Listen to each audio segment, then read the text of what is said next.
ప్రియ దేవుని బిడ్డలారా, బైబిల్ చదవటం వినటం వల్ల మనలో విశ్వాసం పెరుగుతుంది. మన మార్గానికి త్రోవ చూపుతుంది. సమస్త జనులను శిష్యులనుగా చేయుడి మత్తయి 28:19 వచనంలో దేవుని వాక్యం తెలియచేస్తోంది. తెలుగు బైబిల్స్ను ఆర్ఆర్కే మూర్తి గారు రీసెర్చ్ చేసి విశ్లేషణ చేసిన బైబిల్లోని ప్రతి అధ్యాయాలను వచనాలను వరుస క్రమంలో అనగా ఆదికాండం నుండి ప్రకటనా గ్రంథం వరకు ఇవ్వబడుతుంది. ప్రతి ఒక్కరూ ఆధ్యాత్మికంగా విశ్వాసంలో బలపడి మీ జీవితంలో ఎదుర్కొంటున్న సమస్యల నుండి విడుదల పొందండి. ప్రతి ఒక్కరూ మీ దీవెన టీవీని సబ్స్క్రైబ్ చేసి ఈ వాక్యాన్ని లైక్ చేసి మీ మిత్రులకు బంధువులకు షేర్ చేయండి. దేవుని సువార్తను ప్రకటింపబడుటలో మీరు పాలిభాగస్తులు కండి. ప్రియ సోదరి సోదరులారా, మీ బైబిళ్లు తెరవండి. మత్తయి శుభవార్త 8వ అధ్యాయం మనం అధ్యయనం చేయబోతున్నాము. ఆయన కొండ మీద నుండి దిగివచ్చినప్పుడు బహుజన సమూహాలు ఆయనను వెంబడించాయి. ఇదిగో, కుష్ఠురోగి వచ్చి ఆయనకు మ్రొక్కి అన్నాడు, ప్రభువా, నీకిష్టమైతే నన్ను శుద్ధునిగా చేయగలవు. అందుకాయన చేయి చాపి వానిని ముట్టి అన్నాడు, నాకిష్టమే, నీవు శుద్ధుడవు కా. తక్షణమే వాని కుష్ఠురోగము శుద్ధి అయింది.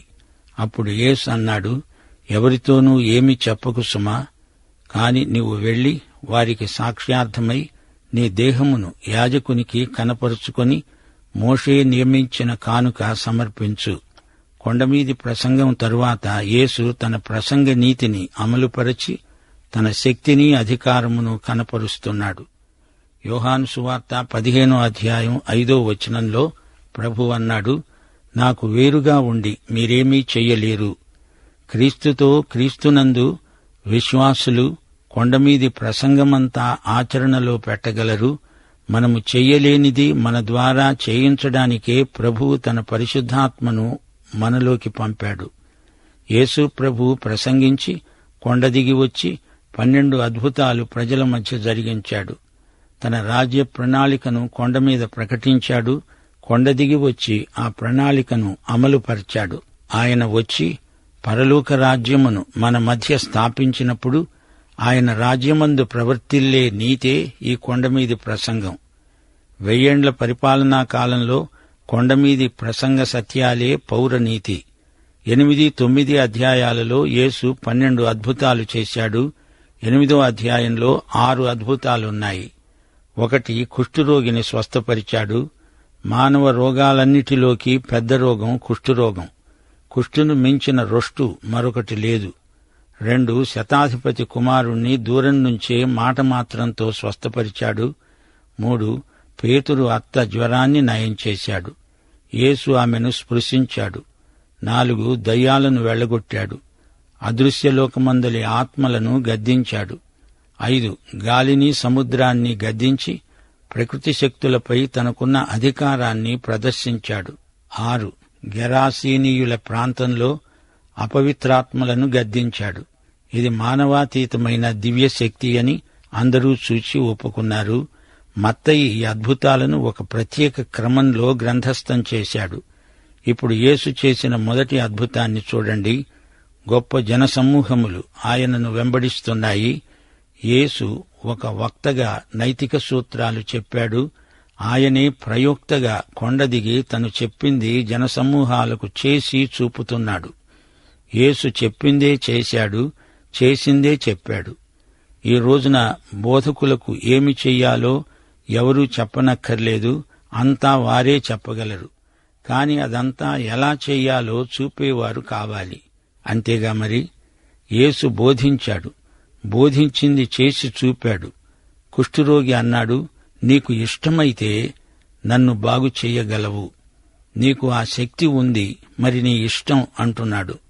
ప్రభువు శక్తిని అతడు అనుమానపడలేదు. ప్రభువు చిత్తానికి దాన్ని విడిచిపెట్టాడు. ప్రభువు చిత్తానికి ప్రథమ స్థానమిచ్చాడు. నాకిష్టమే అన్నాడు ప్రభువు. అదిగో, అదే మన విశ్వాస రహస్యం.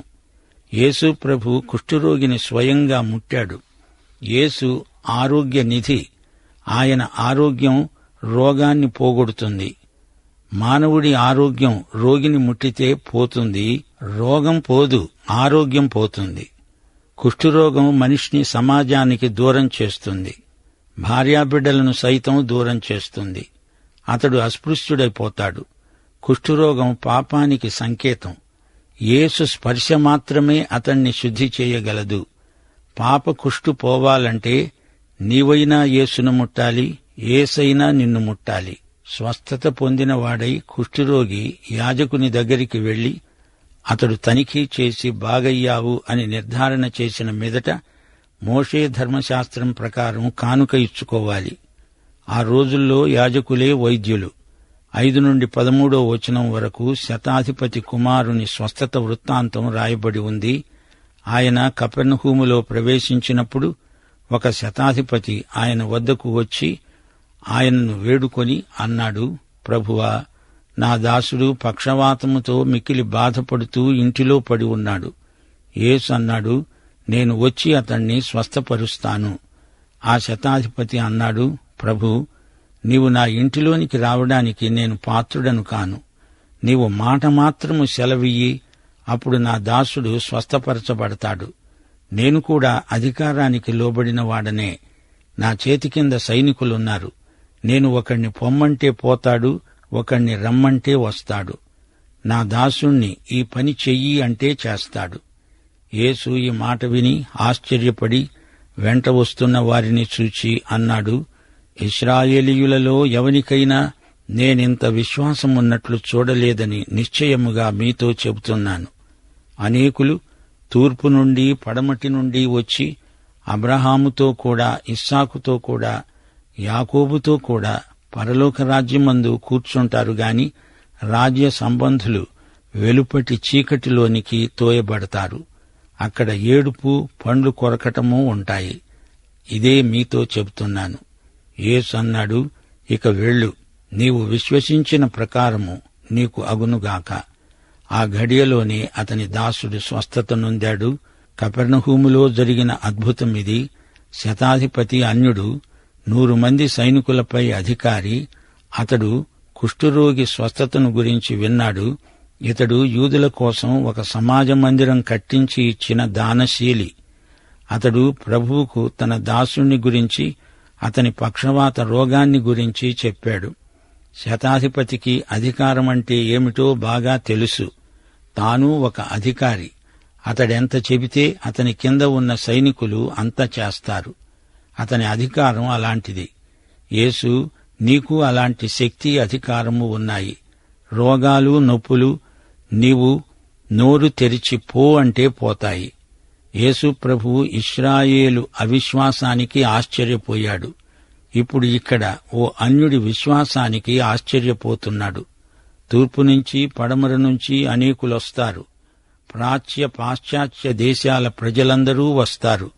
పరలోక రాజ్యంలో అబ్రహాము, ఇస్సాకు, యాకోబుల సరసన కూర్చుంటారు. రక్షణకు అర్హత ఏది? జాతి, కులం, గోత్రం యోగ్యతలు కావు. క్రీస్తునందలి వ్యక్తిగత విశ్వాసమే అర్హత, యోగ్యత. క్రైస్తవ కుటుంబంలో పుట్టావా? అయినా అది రక్షణకు ఏమీ అదనపు అర్హత కాదు. రోగి దూరాన ఎక్కడో ఉన్నాడు. విశ్వాసం దూరమెరుగదు. అతని దాసుడు వెంటనే స్వస్థత పొందినవాడై దేవుణ్ణి మహిమపరిచాడు. యేసు కుష్ఠురోగిని ముట్టాడు. అతడు ఆరోగ్యవంతుడయ్యాడు. దూరాన ఉన్న శతాధిపతి దాసుణ్ణి ఒక్క మాటతో స్వస్థపరిచాడు. ఇప్పుడు ప్రభువు పేతురు అత్తగారి జ్వరమును స్వస్థపరుస్తున్నాడు.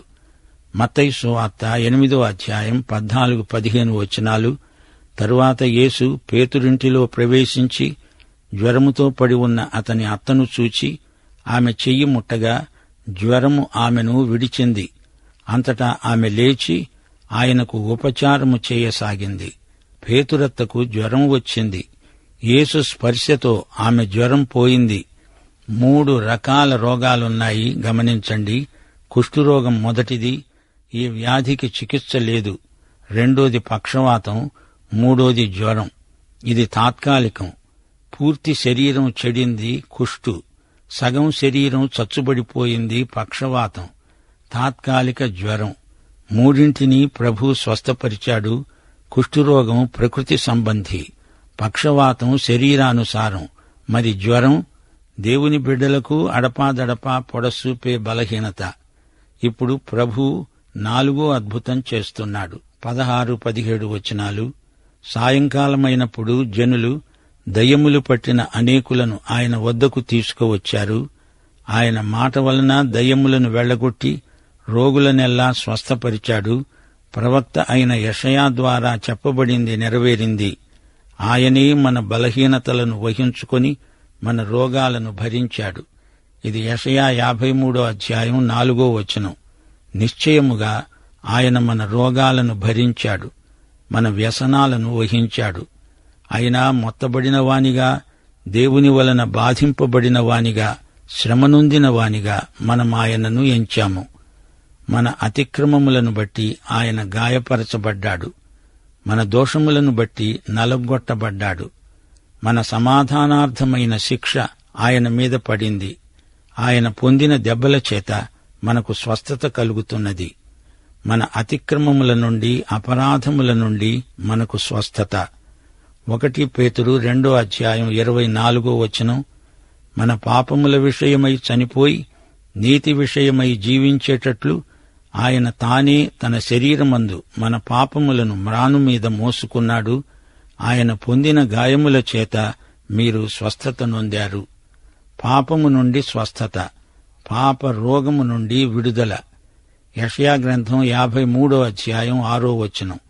మనమందరము గొర్రెల వలె తోవ తప్పిపోయాము. మనలో ప్రతివాడు తనకిష్టమైన త్రోవకు తొలిగాడు. యెహోవా మన అందరి దోషమును ఆయన మీద మోపాడు. సైతాను, పాపము చెలరేగుతున్న రోజులివి. పాప సమస్యను యేసు పూర్తిగా పరిష్కరించాడు. భౌతిక శారీరక రోగాలను కూడా ఆయన స్వస్థపరుస్తాడు. పౌలు శరీరంలో ముల్లు ఉంది, అది దేవుడు తీసివేయలేదు. నా కృప నీకు చాలును అని మటుకు అన్నాడు. యేసు శిలువ మీద రక్తం కార్చాడు.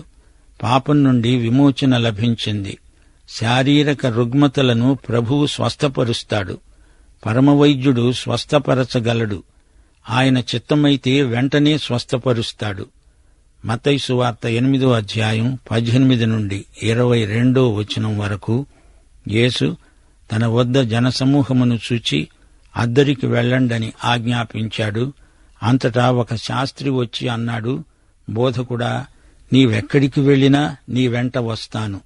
అందుకు యేసు అన్నాడు, నక్కలకు బొరియలు, ఆకాశ పక్షులకు నివాసములు కలవుగాని మనుష్య కుమారునికి తలవాల్చుకొనుటకైనా స్థలము లేదు. శిష్యులలో మరి ఒకడన్నాడు, ప్రభూ, నేను మొదట వెళ్లి నా తండ్రిని పాతిపెట్టడానికి నాకు సెలవియ్యి. యేసు అతణ్ణి చూచి అన్నాడు, నన్ను వెంబడించు, మృతులు తమ మృతులను పాతిపెట్టుకోనియ్యి. యేసు చేసిన స్వస్థతలెన్నో ఉన్నాయి.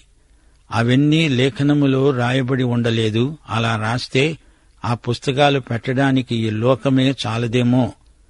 2 వ్యక్తులు వచ్చి, యేసు, నిన్ను వెంబడించాలని ఉంది అన్నారు. శాస్త్రి ఒక యువకుడు. అతడు యేసును వెంబడించడానికి తటపటాయిస్తున్నాడు. యేసు వెళ్లిపోతున్నాడు. వెంటనే అతడు ఏదో ఒక తీర్మానం చేసుకోవాలి. వ్యవధి లేదు. జనాన్ని నెట్టుకుంటూ వేగంగా వచ్చి ప్రభువు పాదాల మీద పడి, నేను నీతో వచ్చేస్తాను ప్రభూ అంటున్నాడు. ప్రభు అన్నాడు, నా వెంట వస్తావా? నాకు తలవాల్చుకునేటంత స్థలం కూడా లేదే, ఎలాగా? యేసు మన కోసం ఎంత దరిద్రుడయ్యాడో చూడండి. యువకుడు తన హృదయం విప్పి మాట్లాడాడు. అలాగే ప్రభువు తన హృదయం విప్పి యువకుడితో మాట్లాడుతున్నాడు. దారిద్ర్యమనేది మానవునికి శాపం. ప్రభువు దాన్ని మన కోసం భరించాడు. యువకుడా, నీవు నా శిష్యుడు అవుతావా? అయితే దానికి తగ్గ వెల చెల్లించాల్సి ఉంది. మనకు విడిది గృహాలు, విశ్రాంతి భవనాలు ఉండవు. తలవాల్చుకోవటానికి కూడా స్థలముండదు. యువకుడు సరే అన్నాడు. మరో యువకుడు ముందుకొచ్చాడు. మా నాన్నకు సమాధి క్రియలు, అంతిమ సంస్కారం చేసి వస్తాను. తండ్రి చనిపోతే ఆయన నేనే పాతిపెట్టాలి, సెలవియ్యండి అన్నాడు యువకుడు. ప్రభు అన్నాడు, మృతులను పాతిపెట్టే మృతులు ఎందరో ఉన్నారు. తండ్రి సంగతి తండ్రే చూసుకుంటాడు. చనిపోతే పాతేయడానికి ఎందరో ఉన్నారు. నీవు మాత్రం నన్ను వెంబడించు. ఈ వెల నీవు చెల్లించలేకపోతే ఇంటికి వెళ్ళు. నీ తండ్రిని కనిపెట్టుకుని ఉండు, అంతే. బలవంతమేమీ లేదు. యేసు శిష్యుడు, యేసుకే ప్రాధాన్యమివ్వాలి. యేసుదే ప్రథమ స్థానం. మత్తయి సువార్త 8వ అధ్యాయం 23 నుండి 27వ వచనం వరకు. ఆయన దోణి ఎక్కినప్పుడు ఆయన శిష్యులు ఆయన వెంట వెళ్లారు. అంతటా సముద్రము మీద తుఫాను లేచినందున ఆ దోణి అలల చేత కప్పబడింది. అప్పుడాయన నిద్రిస్తూ ఉండగా వారాయన వద్దకు వచ్చి అన్నారు, ప్రభువా, నశించిపోతున్నాము, మమ్మను రక్షించు. వారాయనను లేపారు. అందుకాయన అన్నాడు, అల్ప విశ్వాసులారా, ఎందుకు భయపడుతున్నారు? ఆయన లేచి సముద్రమును గాలిని గద్దించాడు. సముద్రం మిక్కిలి నిమ్మళమైంది. ఆ మనుష్యులు ఆశ్చర్యపడి చెప్పుకున్నారు, ఈయన ఎట్టివాడో! ఈయనకు గాలి సముద్రము లోబడుతున్నాయి. ఈ అధ్యాయంలో ఇది 5వ అద్భుతం. శిష్యులను వారి అల్ప విశ్వాసాన్ని బట్టి ప్రభువు గద్దించాడు. ఆ తరువాత సముద్రాన్ని, తుఫానును గద్దించాడు. సైతాను తెచ్చిపెట్టిన తుఫాను. యేసు ప్రభువును నాశనం చేయడానికి సైతాను చేసే ప్రయత్నమిది. యేసు ప్రభువు నిద్రిస్తున్నాడు, అలసిపోయాడు. తన చుట్టూరా భయంకరమైన తుఫాను ఉన్నా ప్రభువు ఆదమరచి నిద్రించడం విశేషం. శిష్యులు కంగారు పడిపోతున్నారు, అల్ప విశ్వాసులు. అయితే వారు ఆ తరువాత వారి సేవా జీవితంలో పెను తుఫాను రేగినప్పుడు అపొస్తలుల కార్యములు 4వ అధ్యాయం 29వ వచనంలో ఏమని ప్రార్థించారు? ప్రభువా, ఈ సమయమందు వారి బెదిరింపులు చూచి రోగులను స్వస్థపరచడానికి నీ పరిశుద్ధ సేవకుడైన యేసు నామము ద్వారా సూచక క్రియలను, మహత్కార్యములను చేయడానికి నీ చెయ్యి చాపి ఉండగా నీ దాసులు బహుధైర్యముగా నీ వాక్యమును బోధించున్నట్లు అనుగ్రహించు. శిష్యులు యేసు చేసిన అద్భుతానికి ఆశ్చర్యపోయారు. ప్రకృతి శక్తులు సైతం ఆయనకు లోబడుతున్నాయే. ఈయన ఎలాంటివాడో చూడండి. ఆయన అద్దరిని ఉన్న గదరేనీయుల దేశము చేరగా దయ్యములు పట్టిన 2 మనుష్యులు సమాధులలో నుండి బయలుదేరి ఆయనకు ఎదురుగా వచ్చారు. వారు మిగుల ఉగ్రులైనందున ఎవ్వరూ ఆ మార్గమున వెళ్లలేకపోయారు. వారు కేకలు వేస్తూ ఉన్నారు, ఇదిగో, దేవుని కుమారుడా, నీతో మాకేమి? కాలము రాకముందే మమ్ములను బాధించటానికి ఇక్కడికి వచ్చావా? వారికి దూరముగా గొప్ప పందుల మంద మేస్తూ ఉండగా ఆ దయ్యములు ఆయనను వేడుకున్నాయి, నీవు మమ్మును వెళ్లగొట్టిన ఎడల ఆ పందుల మందలోనికి పోనియ్యి. ఆయన వాటిని పొమ్మనగా అవి ఆ మనుష్యులను వదిలిపెట్టి ఆ పందులలోనికి పోయాయి. ఇదిగో, ఆ మంద అంతా ప్రపాతము నుండి ఒడిగా పరిగెత్తుకొని పోయి నీళ్లలో పడి చచ్చాయి. వాటిని మేపుతున్న వారు పారిపోయి పట్టణములోనికి వెళ్లి జరిగిన కార్యములన్నీ, దయ్యాలు పట్టిన సంగతి తెలిపారు. ఇదిగో, ఆ పట్టణస్థులందరూ యేసుకు ఎదురుగా వచ్చి ఆయనను చూచి తమ ప్రాంతములను విడిచిపొమ్మని ఆయనను వేడుకున్నారు. ఇది 6వ అద్భుతం. యేసు దయ్యాలను వెళ్లగొట్టాడు. గదరేనీయులు గాదు సంతతివారు. వీరు పందుల వ్యాపారం చేస్తారు. అది నిషిద్ధం. పందుల్లోకి వెళ్లడానికి అనుమతి కోరాయి దయ్యాలు. పందులు చావనైనా చస్తాయి కాని దయ్యాలను సహించలేవు. కొందరు మనుషులు ఎలా సహిస్తున్నారో ఏమో. అక్కడి పందుల వ్యాపారులకు యేసు అక్కర్లేదట, పందులే కావాలంటున్నారు. ఇదెలాంటి తీర్మానం? మన ప్రభు అయిన యేసుక్రీస్తు వారి కృప, తండ్రి అయిన దేవుని ప్రేమ, పరిశుద్ధాత్మ యొక్క అన్యోన్య సహవాసము సదాకాలము మనకందరికీ తోడై ఉండునుగాక. ఆమేన్.